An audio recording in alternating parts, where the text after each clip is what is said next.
Welcome to Behind the Spotlight. I am Crystal Lampett, and this one is for all of you rock or rock alternative fans out there. You need to check out Red Sun Rising. They're in studio today. Thank you guys so much for being here. Thanks for having us. And we're going to kick it off with Emotionless, and this is from your debut album, Polyester Zeal. Correct. Okay, Emotionless.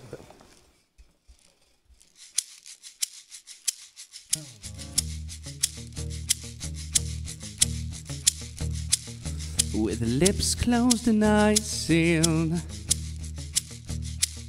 your sculpture with a pulse.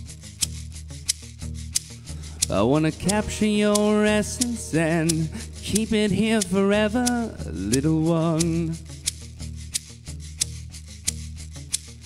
And I feel good about you not telling anyone.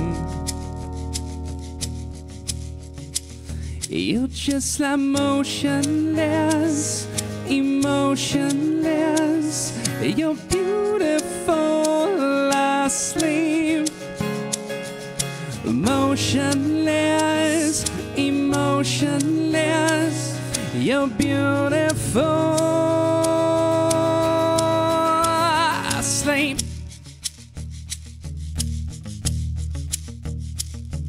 And you'll feel nothing as I send your soul away. And how long will you last? And how long will you stay? As guilty as a feeler, I'm making you beautiful forever. Until you run away to nothing, we'll be perfect here together. I feel good about you not telling. I feel good about you.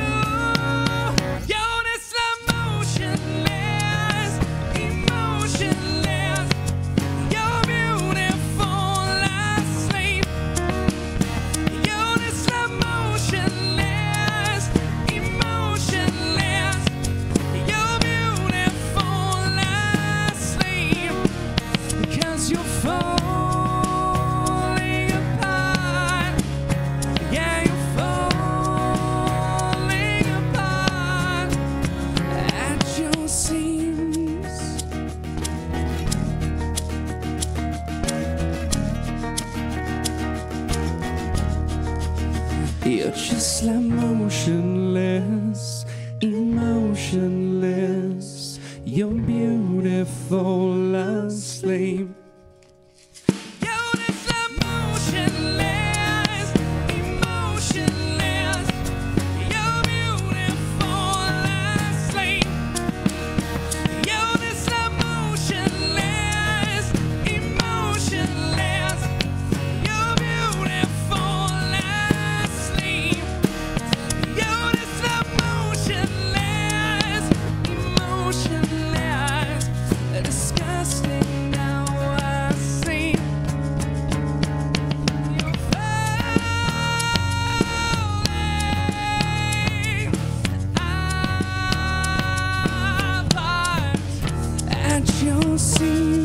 And that was Emotionless by Red Sun Rising, and I'm here with Mike and Ryan.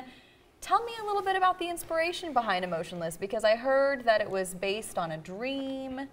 It was, which is really strange. That's actually the second time we've written a song Based on a dream. Based on a dream, and we were basically just describing. I actually physically had the dream, and then explained it to Ryan, and we sat down with an acoustic guitar and made lyrics out of it. And so I'm guessing that we'll find out what the meaning is maybe later in life. You still don't know the meaning. There's still no. See, I thought I had a concept of it. It changes. But it changes for me. So. It changes for me regularly, I think. Really? Does it? Yeah. Well, we get really weird questions about that song. Yeah. It's like because the lyrics are dark, but They are. They're like, is she dead? Why is she emotionless? Yeah. Well, that's the thing. I don't know what was going on with that woman. The premise was, I thought that she was, he was trying to preserve her in the dream by killing embalm her? Yeah, no, like she looks so beautiful. He wanted to keep her that way forever. He wanted to keep her that way forever. But you can't hold on to things like that because they will eventually deteriorate and die. And I thought it was like a love story, and he's like, nah. That's like, no, you can't. I kind of apply it to society's obsession with preserving beauty. Young. And instead of people just like being content with getting older, and that's what's beautiful about life. So you're trying to preserve it too much and you'll actually destroy it. Well, and I'm sure you've experienced a lot of that now, especially with your travels. So you're both from Ohio, correct? So you met in high school at a gas station, is this true? We went to the same high school, but we didn't know each other. And one day we were in the same gas station we always go to, Duke and Duchess in Talmadge. And I walked in there, and he, for some reason, was like, "Hey, man, do you sing?" or something like that. I was like, "No, I play guitar." We had some mutual friends. Well, you know, and I looked awesome. I had like a bandana on. You just looked the ripped part. jeans, big chain. We were looking for a singer. I had a group of guys together, and we were doing these auditions. And I was so sick of having these craziest people I've ever met in my life show up at my house. And like some of them thought they were gonna stay. You know, they'd bring sleeping bags, and it was just a vocal audition. I'm telling you, people are strange when especially like. That was when you didn't get a lot of feedback. It wasn't Facebook yet, you know, so I had flyers out. So people didn't know that they weren't good yet, and yet they still kept showing up thinking that they were for this audition. So our filtering process was none, it was a phone call. So these people would show up, I'd have to give them my address, and then... that sounds dangerous. There was a guy that tried to sleep there, Remember the stalker guy? Yeah. You've already had a stalker? Yeah.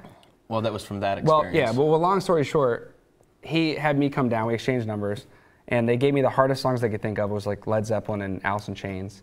And apparently I did okay. And then him and I left that band.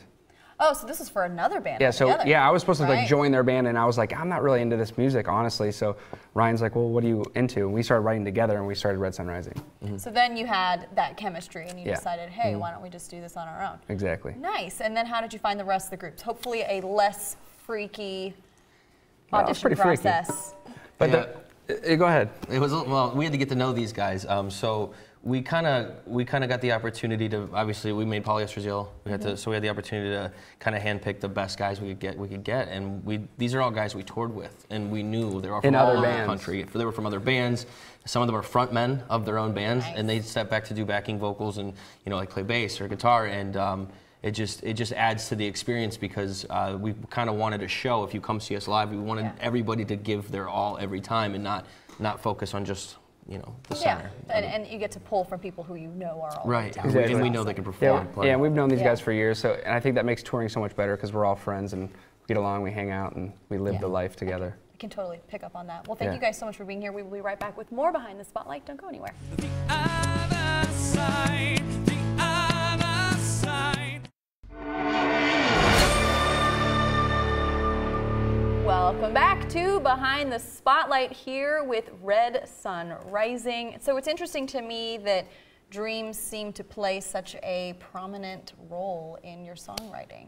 I mean, is that where you get all your inspiration from? How do you guys work out I just think that particular song did well. Did well for us. So we get to talk about that one a lot. But they're all over the place. They're usually something really personal. I don't know that we've ever just written to write. It's somebody usually has something they're either really excited about or really feeling nasty about, and I think that draws for the best inspiration. The dream thing was just they were cool dreams. Like it was just kind of people weird. Tell you a dream and you're like, shut up. Yeah, you're like, I don't care. This is the kind of thing that was more like, wow, let's go a little deeper. Let's go down the rabbit hole. Yeah, definitely. Yeah, I like that. And tell me about the iHeartRadio Awards, because you've got a nomination for Best New Rock Alternative Artist, which is... Congratulations. Thank you so much. By the way. Yeah. How awesome does that feel?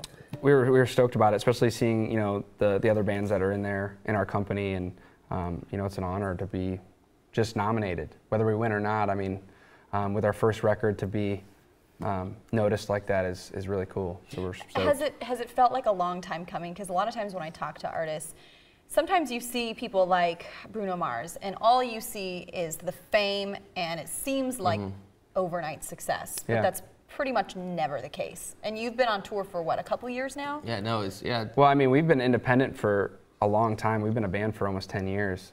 So wow. This is our first national and now international record. But yeah, we've put in the work way before that. And how do you get there? I mean, I know that some of it is changing out band members, kind of finding your sound. How do you separate yourself from all the other bands, rock bands, trying to get to where you are now? For me, it's just been like persistence, and actually listening to people when they give me advice and being able to take constructive criticism, but then at the same time being able to differentiate. The feedback. Yeah. The feedback from, you know, crap that won't get me anywhere. From internet trolls. Yeah, exactly. So well, you get let down. You get better at doing it. You get let down many times. And Yeah, I think you learn a lot of too. people said to us in the beginning, like, don't fall into the trap that bands fall into. Just because somebody has money doesn't mean that they can help you in the music industry. And sure, we did that once or twice. Oh yeah, for sure. Yeah. So what's the best advice that you've gotten from people that you've toured with or other artists that you've worked with? I think it depends on where we're at, right? Yeah. Like, so right now, like if somebody asked me right now, like let's say a band just dropped their album and they're on the radio and they're just kind of where we're at, you know, they're starting their album cycle. I would just tell them to, you know, just to stick to their guns and don't change their show. Don't dumb it down for anybody, because there's a lot of copy paste out there. And when you stand out from the crowd, when you stand out from the other bands, you're doing things differently. We've noticed that's what works. Yeah, we definitely learned that, especially in like when we first started touring. They didn't know what kind of tour to put us with, really. So it was like we were on either a really heavy tour, so it was like all metal bands and then us, or we were the heaviest band. So we kind of stuck out, and it was good and bad, because you got a lot of backlash from like the metal community, because like these guys aren't metal, they're not heavy. Right. But it's like we love metal too. We just, you know, we'd like to have melody and sing and not scream and whatever. Yeah, it just makes the influences up. But you know, you have a little bit of that negativity, but then there's, you know, the good thing about it is that we didn't fit in exactly anywhere. I mean, it sounds like sometimes not being put in a box is actually the way to go, which I get that, you know, because like when you're getting nominated for an award, for example, what are you, rock alternative? Right. You know, it sounds like that's kind of what you have to do now. Right. And just go with the flow, because if, you know, people feel that way, then, Totally. then they feel that way. So what are you looking forward to? Because I know that you, Polyester Zeal has done really well for you. You made it to the Billboard Rock chart, which is amazing. And you are working on a new album. Yeah, correct? we're always writing.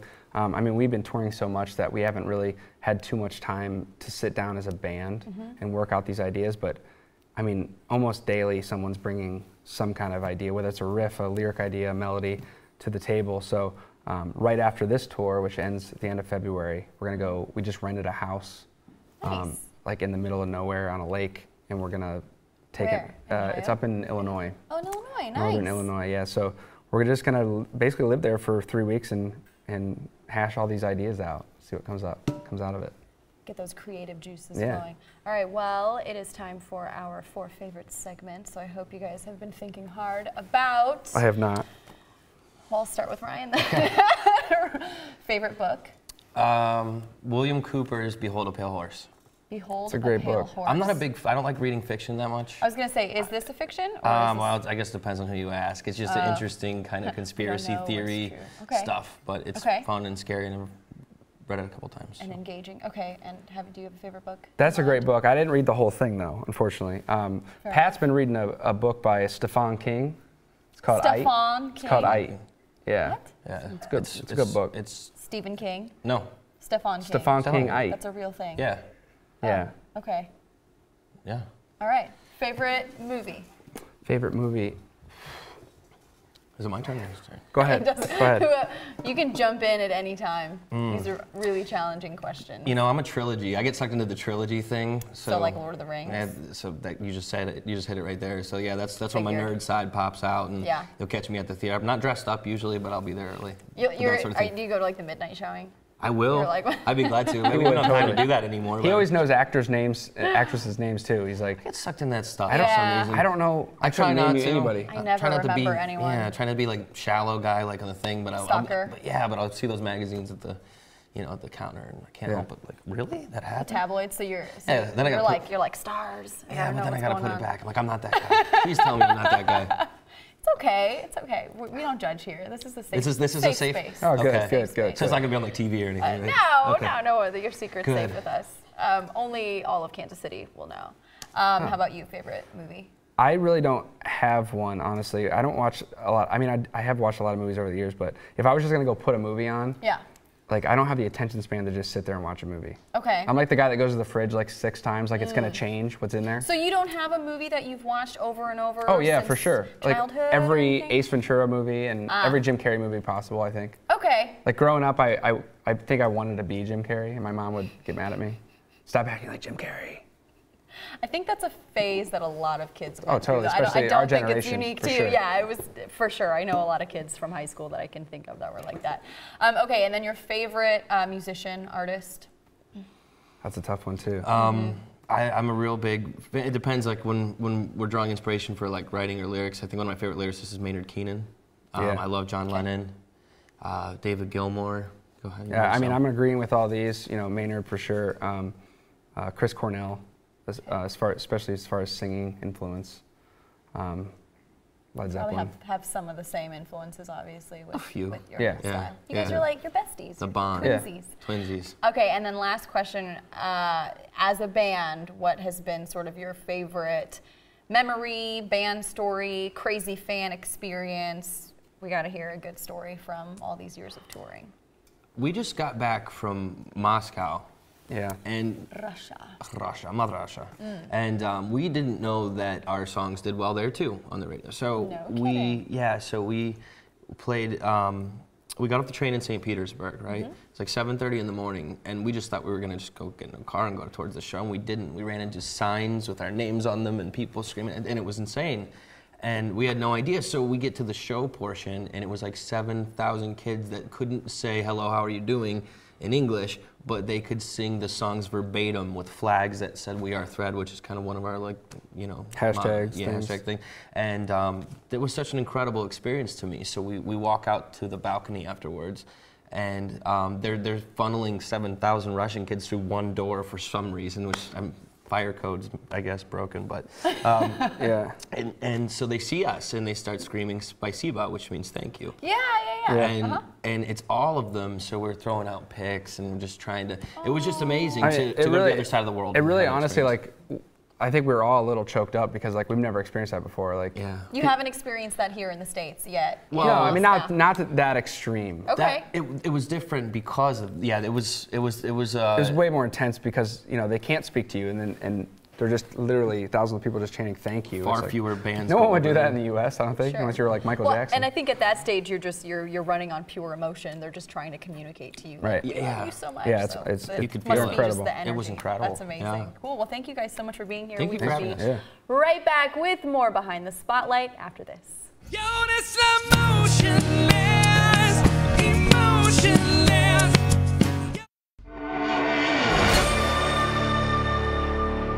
Thanks for joining us on Behind the Spotlight here with Red Sun Rising. It's been a pleasure, guys.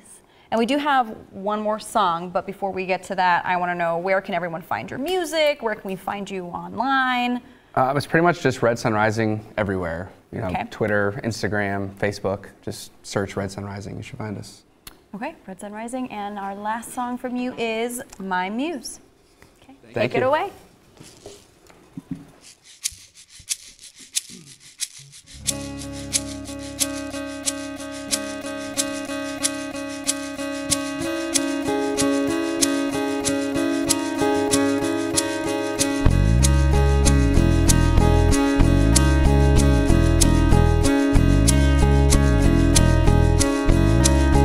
Is your pain in your pleasure? Keep your guilt in bed with your treasures. And I know you will, 'cause I know you will. Spare me the reason. Stay, you're turning the corner. Keep the faith in your false perception. I know you will, 'cause I know you will. Spare me the reason. Spare me the reason.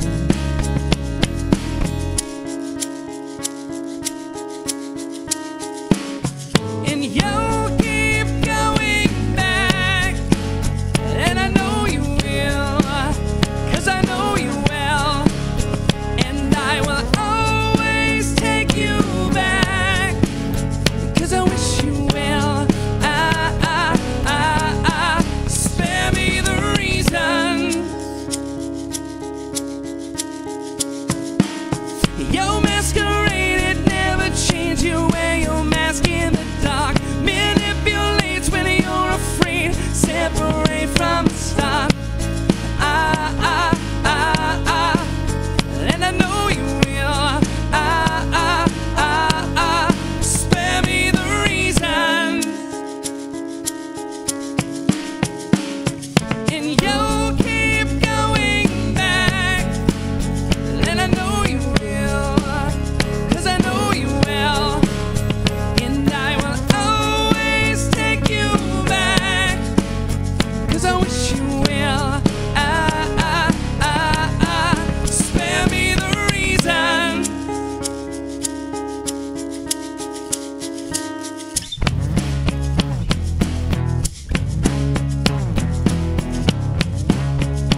'cause I know I will, 'cause I know I will.